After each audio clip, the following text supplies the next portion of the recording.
Uh, so, my favorite movie as a kid was the movie Annie, which is based on the musical Annie. And it was also one of the only movies that my sister and I were allowed to watch.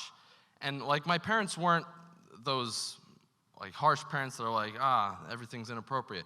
It was actually because my sister was adopted and they forced us to watch Annie over and over again because I guess they thought that if they watch it enough times, she'll just be more okay with being adopted. We got her when she was 4 days old. She was not living the hard knock life. If anything, I felt like after so many times of watching it, it like scared her because it's like, are they gonna give me away? Like, what's going on here? But it's a great movie. I love that movie because it's such a clear picture of what family is. It's not these people that you choose to be in your life. They're just there and you love them only because they're your family.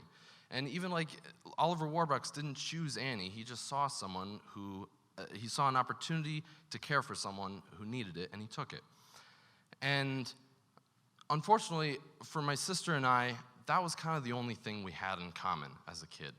We were very different in our personalities. I was very shy and timid. She was very emotional and boisterous. And we just didn't have anything in common, and it was hard for us to really develop a relationship. And a few years ago, I was living in Philly. I had a day job during the day, and at night I would go out and I would perform stand-up comedy in the city or travel around and do things like that. And things were going pretty well.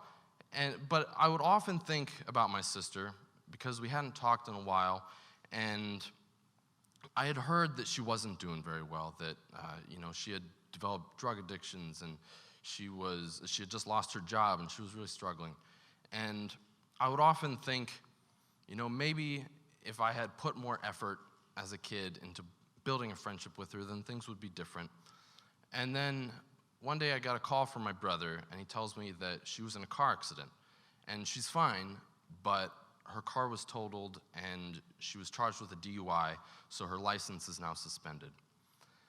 And I was shocked and saddened by this, but as I laid in bed and I thought about it, I thought, maybe this is an opportunity. She needs my help. Maybe this is an opportunity for me to go back home and be the supportive big brother that maybe I should have been years ago. So a few days later, that's what I decided to do. I ended up quitting my day job. I moved back into my childhood house back in my hometown, and I would, during the day, go to her house, pick her up, and then just drive her anywhere she needed to go. She had to go to support groups every day. She had to go to clinics. She had to find a new job, so I would drive her around to go interview places and just any other errands she needed. And that's what I would do during the day, and then at night, I would go back into the city and perform. And at first, we didn't talk all that much, and that was okay. I thought, let's just give this time. A week later, we were opening up to each other a little more. A week after that, we were joking around with each other. We were making each other laugh. And a week after that, we were arguing with each other, and that felt great because that meant we were trusting each other finally, and we were starting to actually develop a friendship for the first time. And then, just as things were going, the pandemic hits and the quarantine is put into effect. All of her meetings and clinics and things are all closed, and we have to stay in our houses separately. And for a while, we still kept in touch, but after a few weeks, things seemed weird. She wasn't getting back to me.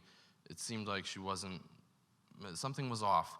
So I went to her place to check on her, and I knocked on the door and she answered, and I walk in, and just looking at her and looking at her apartment, I can tell that she's relapsed, that she was really spiraling again.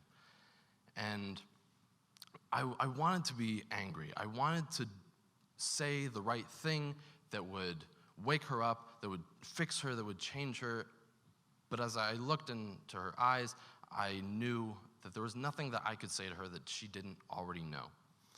And so I just sat down next to her on her couch, and as we just sat there in the awkward silence, she handed me the remote and said, "Do you want to watch something?"